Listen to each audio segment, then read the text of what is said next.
Evangelho de Lucas, capítulo 2, do versículo 8 até o versículo 20.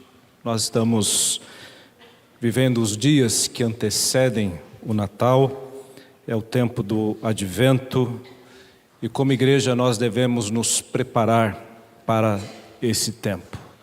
O Advento significa vinda, aponta para a vinda de Cristo, o seu nascimento ali em Belém, há 2000 anos atrás.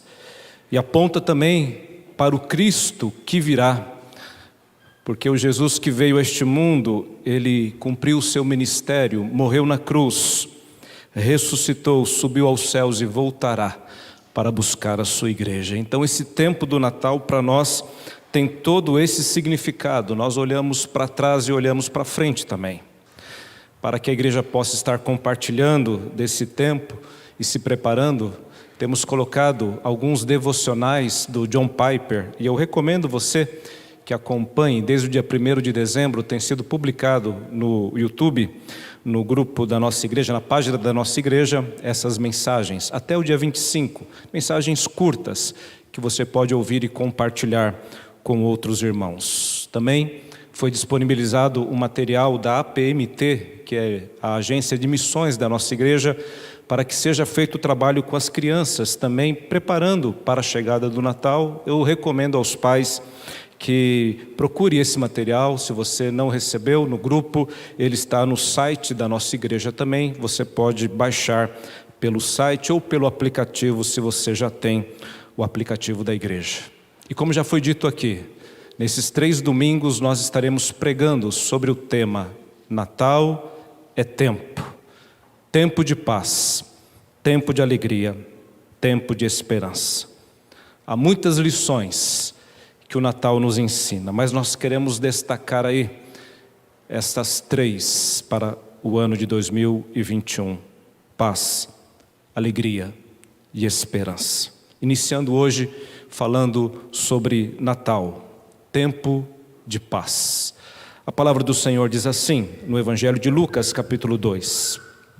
Havia naquela mesma região pastores que viviam nos campos e guardavam o seu rebanho durante as vigílias da noite. E eis, um anjo do Senhor desceu aonde eles estavam, e a glória do Senhor brilhou ao redor deles. E ficaram todos tomados de grande temor. O anjo, porém, lhes disse: não temais. Eis aqui vos trago boa nova de grande alegria, que o será para todo o povo. É que hoje vos nasceu, na cidade de Davi, o Salvador, que é Cristo, o Senhor. E isto vos servirá de sinal: encontrareis uma criança envolta em faixas e deitada em manjedoura. E subitamente apareceu com o anjo uma multidão da milícia celestial, louvando a Deus e dizendo: glória a Deus nas maiores alturas e paz na terra entre os homens a quem Ele quer bem.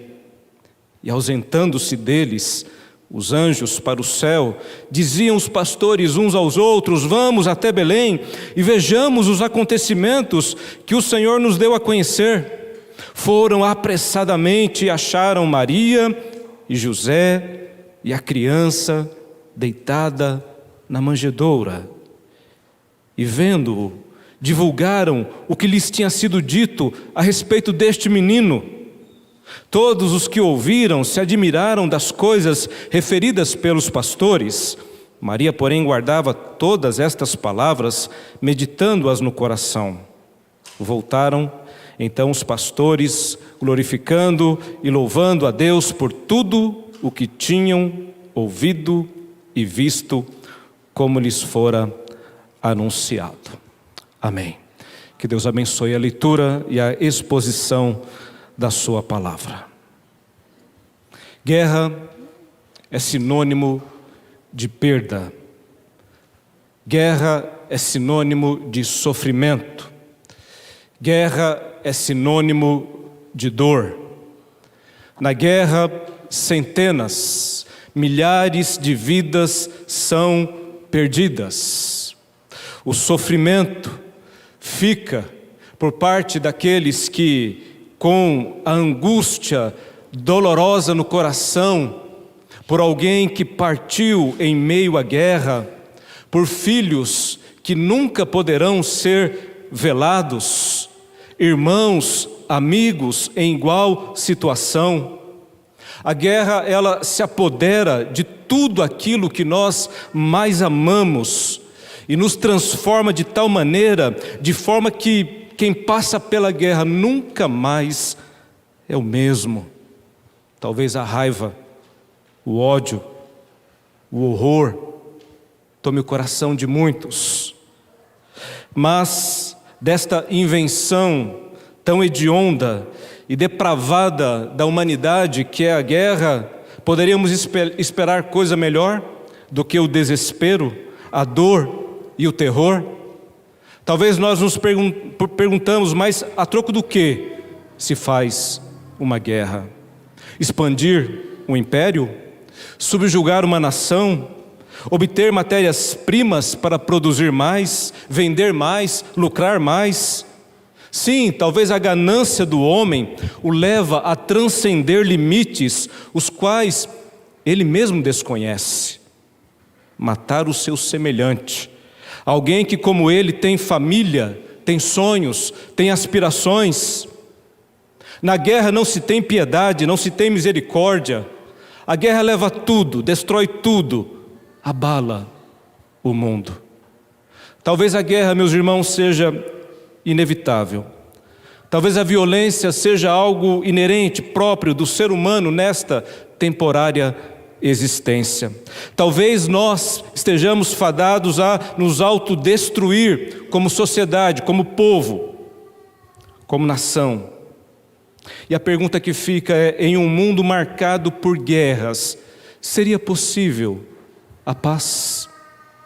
Será que num mundo como esse, o mundo que nós vivemos e como conhecemos, será que é possível experimentar a paz? As retrospectivas começam do ano de 2021 e não faltará neste ano, na retrospectiva, aqueles que, fugindo ali do Afeganistão, desesperados, com medo do Talibã, sobem na asa de um avião e de lá de cima caem. Cenas que nos chocaram. Se temos sentimento e sangue nas veias, não há como não nos sentirmos aterrorizados com tais cenas que vimos ali naquele momento, mas não apenas aquela. Na verdade, nós temos cenas iguais todos os dias, porque a guerra está diante de nós, nas ruas, nos becos, nas encruzilhadas, nos cercos policiais, nos cercos também das milícias, nas balas perdidas.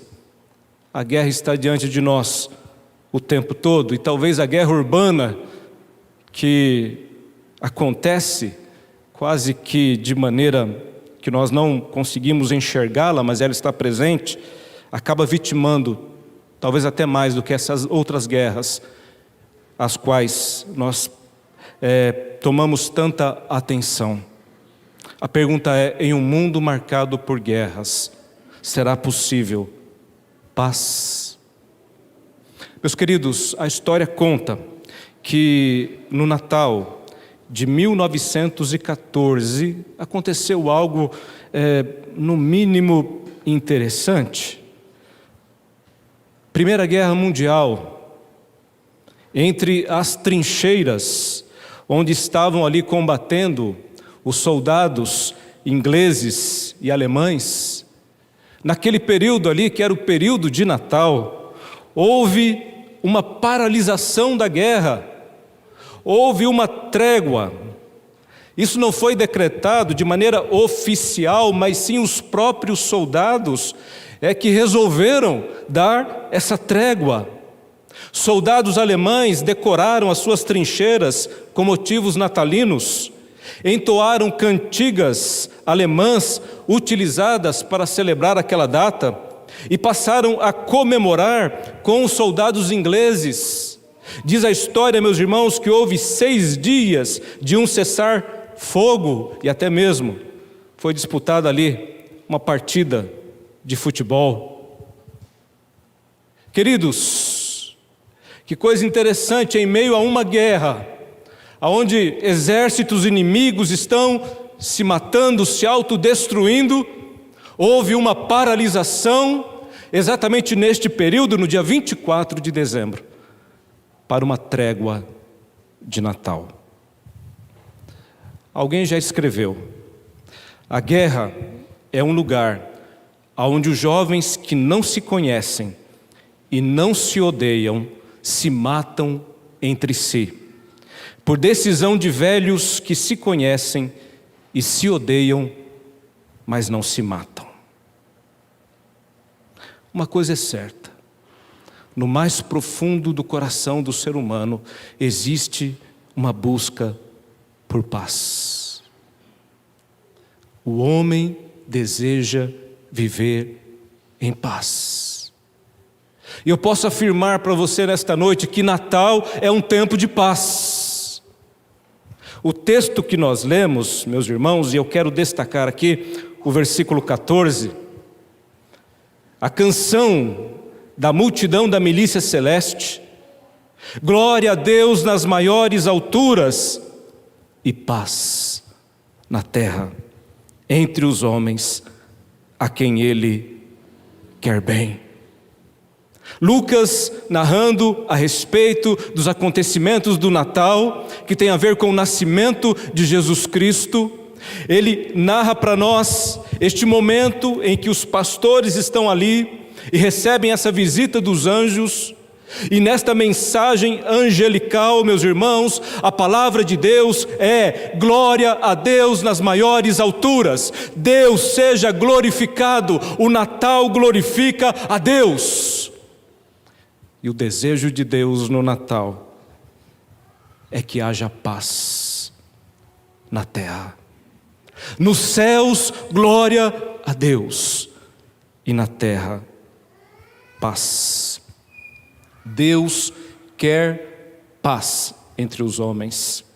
Deus traz paz aos homens. Nós podemos viver em paz.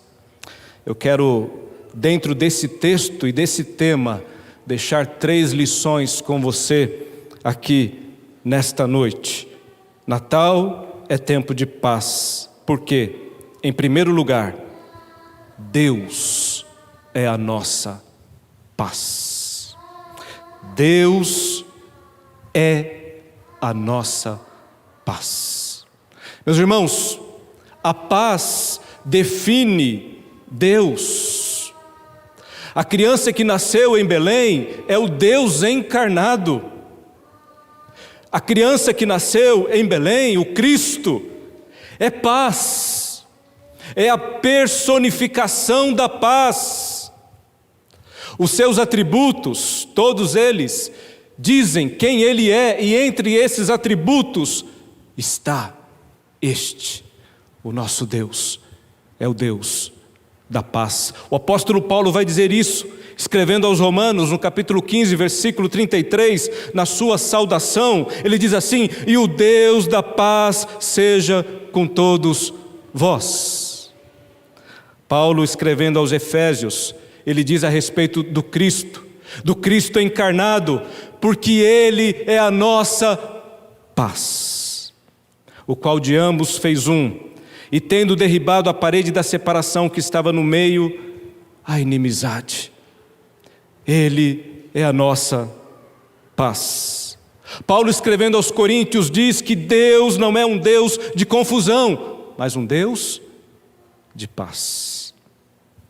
Paulo, escrevendo aos Romanos, ele diz assim, no capítulo 14, o reino de Deus não é bebida, comida, mas justiça e paz e alegria no Espírito Santo.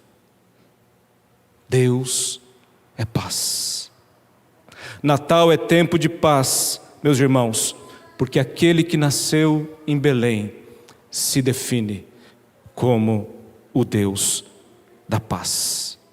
Os pastores estavam ali no campo, diz o texto, não sabemos quantos, quais os seus nomes, de onde eles eram, como era o dia a dia de um pastor naqueles dias, temos algumas informações. Mas nós podemos olhar aqui para o texto, meus irmãos, e entender que se eles estão nos campos é porque o período é propício para aquela finalidade de levar ali o rebanho até o campo. Meus irmãos, diz o texto que já é noite e os pastores estavam ali, provavelmente como costume, contando as suas ovelhas, recolhendo as suas ovelhas. E costume também, quem sabe até de dar nome para cada uma delas, porque eles conheciam assim as suas ovelhas, eram carinhosos com elas. E ali, nesse ambiente, nesse cenário, eles não podiam dormir, alguém tinha que ficar vigiando, até porque as ovelhas são animais que necessitam desse cuidado, elas são frágeis, dóceis, não sabem se defender, não têm garras, não sabem morder, não dão coice, elas precisam do pastor para socorrê-las, para ajudá-las. A vigilância do pastor é necessária ali para as ovelhas. E eles estão ali, exatamente neste cenário. Alguns estudiosos dizem que os pastores, e essa profissão naqueles dias, não era muito bem vista em Israel. Eles gozavam de não tão boa reputação, talvez até eram vistos como pessoas desonestas e pouco confiáveis. Mas é interessante, meus irmãos, que é exatamente este o cenário em que se desenrola o texto que nós acabamos de ler. No nascimento de Jesus, esses simples pastores estavam no campo a cuidar das suas ovelhas, quando diz o texto que de repente um anjo do Senhor desceu aonde eles estavam, e a glória do Senhor brilhou ao redor deles, e eles ficaram com medo. Mas o anjo diz: não temam, o que eu trago para vocês é uma boa nova que será de grande alegria. E anunciam o nascimento do Salvador. Mas o texto não para por aí, meus irmãos, porque diz o texto, lá no versículo 13, que subitamente aparece o quê? Com o anjo? Uma multidão. Já imaginou? Uma multidão da milícia celestial, um coral angelical. Spurgeon, pregando nesse texto, diz que esse foi o primeiro coral de Natal. E se os nossos corais são bonitos, se nós fomos capazes de no domingo passado chorar com o nosso coral, retornando às suas atividades aqui e cantando algumas canções, meus irmãos, eu não sei como estava o coração desses pastores ao ouvir o coral angelical, com uma letra angelical, com vozes angelicais, glorificando ao Deus que vive e que reina desde toda a eternidade. Ah, meus irmãos, é algo fantástico, é algo tremendo que está acontecendo aqui. Natal. Natal tem a ver com música. Haverá música no céu com toda certeza. Aos músicos há uma grande alegria, né? Quem ama música aqui, uma coisa que vai ter no céu é música com toda certeza. O nosso Deus gosta de música, ao que parece, pela leitura da palavra de Deus. No nascimento de Jesus teve música, teve louvor, teve adoração. E a adoração está bem próxima dessa que nós cantamos aqui nesta noite, no que diz respeito à letra.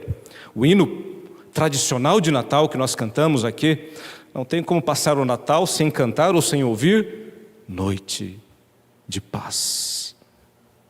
Noite de paz. Porque o Natal, meus irmãos, é marcado pela paz. E se tem algo que as pessoas procuram nesse tempo, é paz. O ser humano está buscando paz o tempo todo. O ser humano é marcado pela paz ou pela falta dela. Há dois tipos de pessoas neste mundo. Quem sabe aqui mesmo entre nós hoje, há dois tipos de existência. Aqueles que já encontraram o Deus da paz e aqueles que ainda não encontraram. Aqueles que já têm esta paz e este Deus no seu coração, já encontraram o sentido para a vida, a realização, estão vivendo intensamente porque têm paz. E aqueles que não têm paz e estão buscando esta paz, e muitos vão buscar e não vão encontrar. É triste, meus irmãos, saber que as estatísticas mostram e não mudam. A cada 40 segundos ou até menos, uma pessoa está desistindo da vida. O suicídio. Mesmo nesse ano, quantos partiram, não pela Covid, não pelas enfermidades, mas porque desistiram de viver. E por que alguém desiste de viver? Entre tantas razões, uma delas, com toda certeza, ou talvez uma que sintetize todas as outras, é a falta de paz, o sofrimento, o desespero, a angústia interior. Natal é tempo de paz. Isaías, na profecia, fala a respeito do menino que vai nascer em Belém, e um dos nomes dele é Príncipe da Paz. E Isaías diz que o seu reino não terá fim, e virá paz sem fim sobre o trono de Davi. Natal é tempo de paz, porque Deus é paz. Deus é a nossa paz. Essa é a primeira verdade, meus irmãos, que nós encontramos aqui nesse texto, e eu compartilho com você. Mas há uma segunda verdade aqui também nesse texto. Deus é paz, e eu posso experimentar esta paz no meu coração. Deus é paz, e eu posso experimentar esta paz no meu coração. A canção dos anjos: glória a Deus nas maiores alturas e paz na terra entre os homens a quem Ele quer bem. A paz é possível, porque o Deus da paz nos dá esta paz. Eu e você podemos experimentar isto, e permita-me dizer, Natal não é paz, não é um momento no nosso ano, não é algo para o dia 24 e 25 de dezembro apenas, não é uma mesa farta, troca de presentes, uma reunião familiar.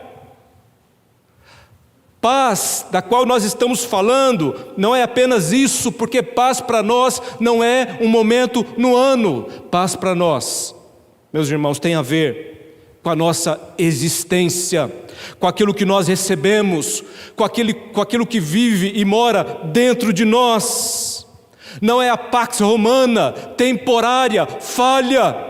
É a paz de Deus que vem ao meu coração e ao teu coração, profetizada lá no Velho Testamento pelos profetas e pelo próprio Deus. De acordo com Levítico 26, uma das promessas para a obediência do povo era que Deus estabeleceria no meio do povo o seu tabernáculo. E quem é o tabernáculo de Deus? Não é aquela tenda móvel do deserto. Eles poderiam pensar que Deus estava falando da tenda. Não era da tenda. E nós compreendemos isso quando João escreveu o Evangelho e disse que Jesus é aquele que habitou entre nós. E a palavra habitou ali no grego é a palavra tabernaculou entre nós. Jesus é o tabernáculo de Deus entre os homens. Por isso nós podemos experimentar esta paz verdadeira, real. Essa mensagem não era para os anjos não precisam de redentor, quem precisa de redentor são os homens. Paz na terra entre os homens. Foi por mim e por você que Jesus veio a este mundo para morrer naquela cruz. E eu e você que conhecemos essa palavra, deveríamos agir como os pastores agiram após recebê-la, porque eles não ficaram para eles com essa mensagem, eles foram, ver a criança, e depois saíram anunciando, conforme nos diz o versículo 17, evangelizando. Essa mensagem que transformou a minha vida e a tua vida não pode parar em nós, nós precisamos continuar anunciando essa mensagem. Não seja egoísta, não fique com essa palavra só para você, leve isso para frente, leve isso adiante, porque esta paz, ela pode ser experimentada. Quantos estão procurando aquilo que eu e você encontramos? Leve essa palavra. Talvez para o mundo a paz seja a ausência de guerras. Nós sabemos que não é isto, porque mesmo em meio às guerras e às lutas, nós temos paz. Por isso que a palavra de Deus diz, Paulo escrevendo aos Romanos 16, 20, e o Deus da paz, em breve, esmagará debaixo dos vossos pés a Satanás. A luta ainda está diante de nós, mas o Deus da paz esmagará em breve a Satanás. Jesus diz aos seus discípulos em João 14, 27, deixo-vos a paz, a minha paz vos dou, não vou-la dou como o mundo a dá. Não se turbe o vosso coração, nem se atemorize. O mundo dá paz? Sim. Jesus diz isso na palavra. Não vou-la dou como o mundo a dá. Existe paz no mundo? Sim. Agora, como que é a paz do mundo? Como que você se sente em paz muitas vezes, ou as pessoas? Elas pagam uma dívida. Que paz, paguei um boleto. Daqui a pouco chega outro boleto. Venceu uma enfermidade. Daqui a pouco chega outro problema, acaba a paz. A paz das pessoas aí fora são assim. Resolveu o problema com o filho, está em paz, daqui a pouco tem um problema com a esposa, acabou a paz. Meus irmãos, isso não é paz. E as nossas tentativas de paz são tão engraçadas. Natal. Quem aqui não tem uma história engraçada de Natal? Até porque no Natal, claro que na tua família não, meu irmão, porque os que estão aqui nesta noite são as famílias mais perfeitas desta terra. Mas aqueles que não vieram, ou muitos que a gente conhece, as famílias são mais ou menos assim, tempo de Natal, vamos fazer uma reunião familiar. O objetivo é trazer paz, confraternização. E como é que acaba essas reuniões muitas vezes? É a irmã virada com a cara para outra irmã, cunhada brigando com a outra cunhada, sogra brigando com... Enfim, é uma coisa, se não é na hora da comida, é na hora da troca dos presentes, ou na escolha da casa.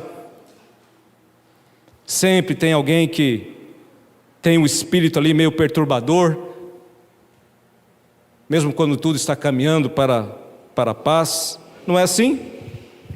Muitas ceias terminam em briga, em confusão. Deixam marcas terríveis na vida das pessoas. Outros vão dizer assim, mas gente, é Natal. Não é assim? É Natal, não vamos brigar. É as nossas tentativas de produzir paz. Essa é a paz que o mundo dá. Por isso que ela é falha. Ela é imperfeita. Mas a paz que Deus dá, meus irmãos, é diferente. Essa que nós podemos experimentar é a paz que Jesus diz assim lá em João 16, 33, estas coisas vos tenho dito para que tenhais paz em mim. No mundo tereis aflições, mas tende bom ânimo. Eu venci o mundo. Não importa os problemas que virão. Não deixe que o coração de vocês fiquem perturbados, mas encham-se de coragem. Eu venci, vocês vencerão. Nós estamos lidando contra inimigos que já foram derrotados. A vitória é nossa, é certa. E quando você compreende isso, você compreende o que Paulo escreveu aos Filipenses 4, do 6 ao 7. Não andeis ansiosos de coisa alguma, em tudo, porém, seja conhecidas diante de Deus as vossas petições, pela oração, súplica com ações de graça. Se você tem paz no teu coração, esta paz que Deus dá, se você desfruta dela, você não anda ansioso. Não anda ansioso. Por quê? A ansiedade ela é um mal, mas primeiro, você pode controlar ela, e segundo, você pode vencer ela. O que tira a nossa paz muitas vezes? A ansiedade, a preocupação exagerada, preocupação com o amanhã, o depois. Quantos ansiosos, cheios de fobias, tiques nervosos. Olha para a tua unha, meu irmão, talvez isso já te denuncie. Crise de pânico, medo, ansiedade. Não andeis ansiosos. A ansiedade, meus irmãos, é quando o hoje, o amanhã, aliás, sequestra o nosso hoje.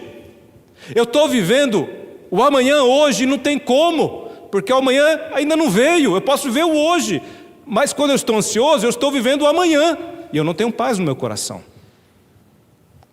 Não andem ansiosos. Mas pastor, o que eu faço? O texto diz, você tem que andar em oração e súplica.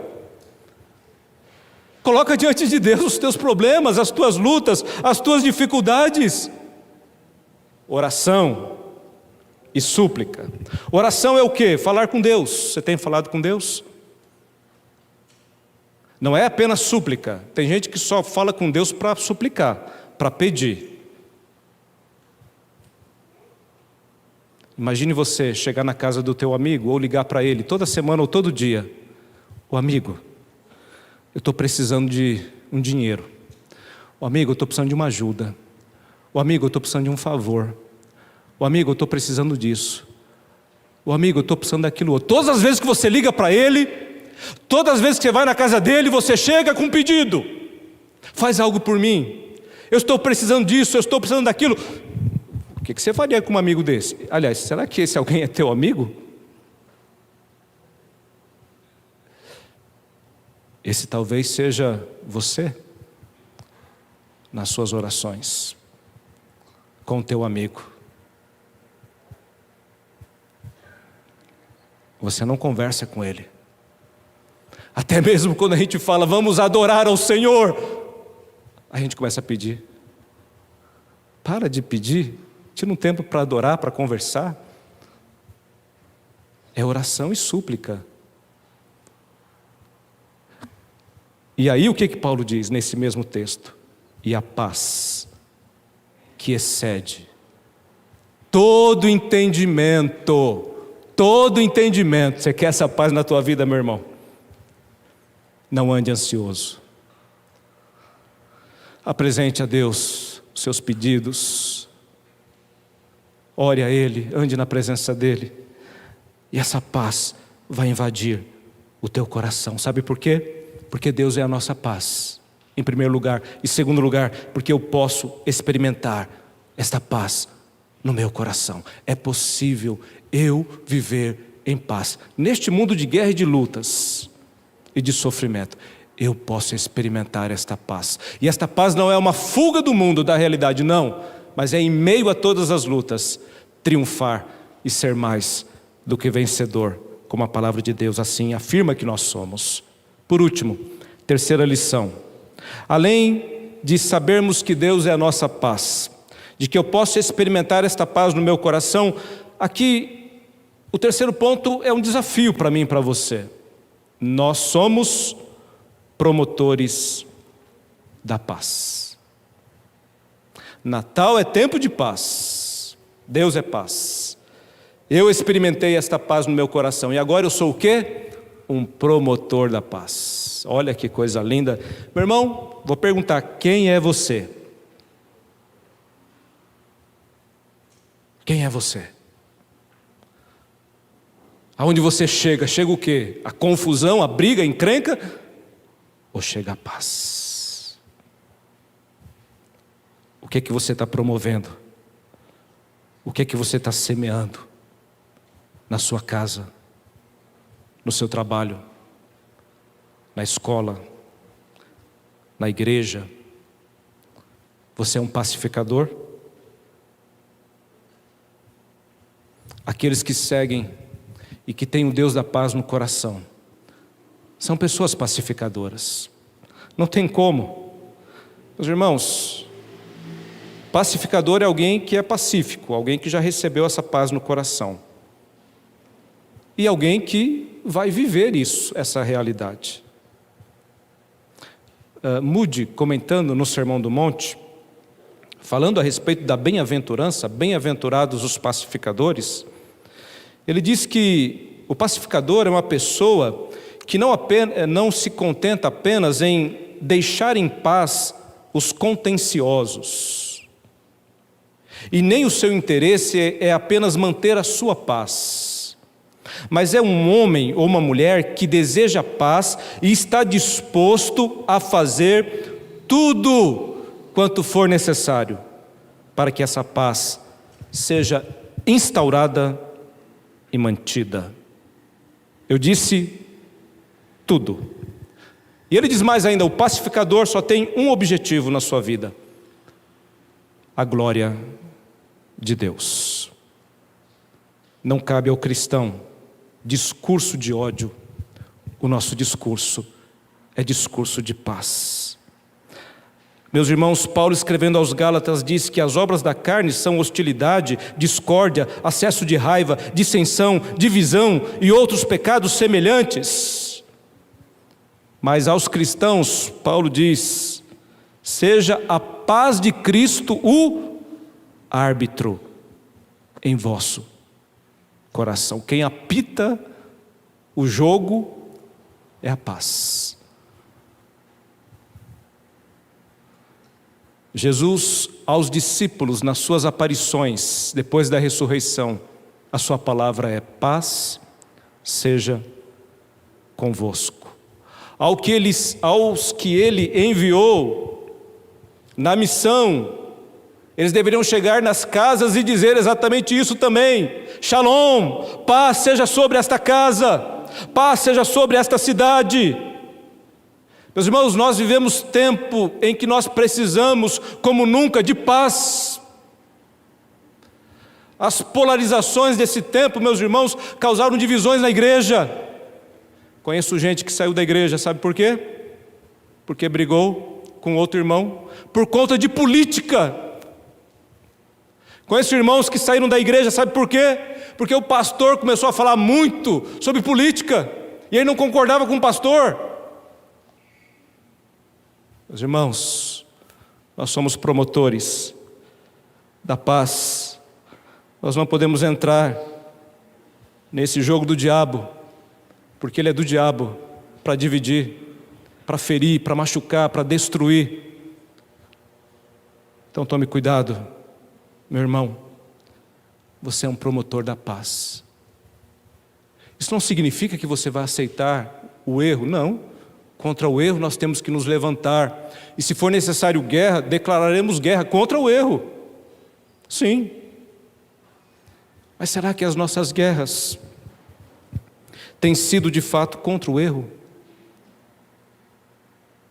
Ou será que muitas vezes é apenas contra aquilo que nos ofende, que nos magoa, que nos machuca? Algo apenas e tão somente pessoal?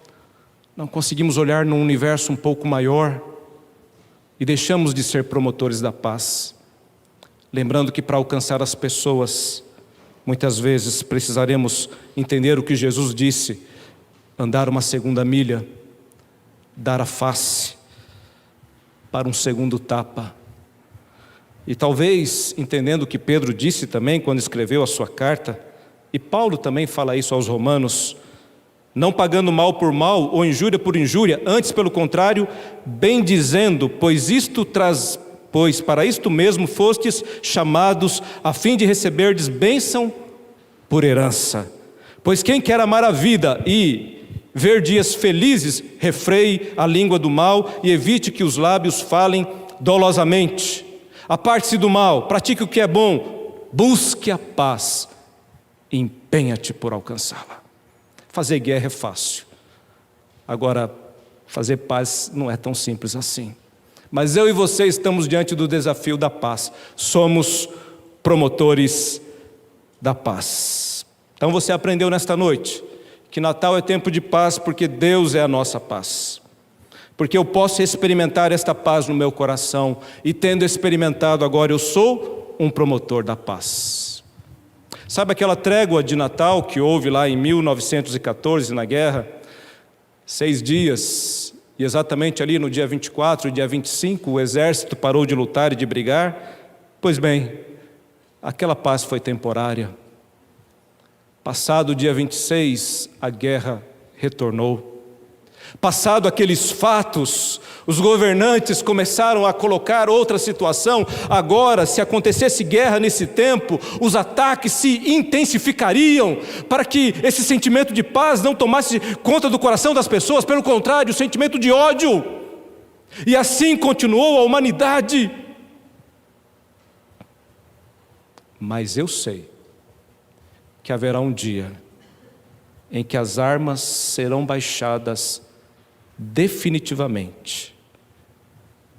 A guerra terá um fim e a paz reinará. João teve uma visão. Eu queria que você fechasse os teus olhos agora.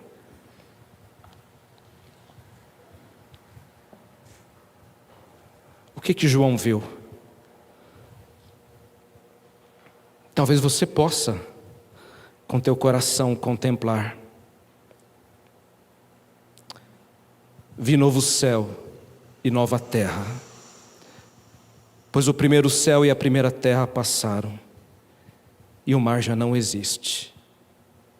Vi também a cidade santa, a nova Jerusalém, que descia do céu da parte de Deus, ataviada como noiva, adornada para o esposo. Então ouvi grande voz vinda do trono, dizendo: eis o tabernáculo de Deus com os homens, Deus habitará com eles, Ele está no meio do seu povo. Eles serão povo de Deus, e Deus mesmo estará com eles. E Ele vai enxugar dos olhos toda lágrima. E a morte não existirá, e não haverá luto, nem pranto, nem dor, porque as primeiras coisas passaram. E ouvi o rio da água da vida, brilhante como cristal, que sai do trono de Deus e do Cordeiro. E no meio da praça, de uma a outra margem do rio, estava a árvore da vida, que produz 12 frutos, dando seu fruto de mês em mês. E as folhas da árvore são para a cura dos povos. Teremos acesso a essa árvore. Nunca mais haverá qualquer maldição. Nela estará o trono de Deus e do Cordeiro. Os seus servos o servirão, contemplarão a sua face, e na sua fronte está o nome deles. Então já não haverá noite, nem precisam da luz de candeia, nem da luz do sol, porque o Senhor Deus brilhará sobre eles. E esse eles do qual João fala, estamos incluídos aqui, eu e você, o povo de Deus, e reinaremos com Ele pelos séculos dos séculos. Que esse tempo de paz possa invadir o teu coração nesta noite, e que você saia daqui para ser um promotor desta paz, em nome de Jesus. Amém.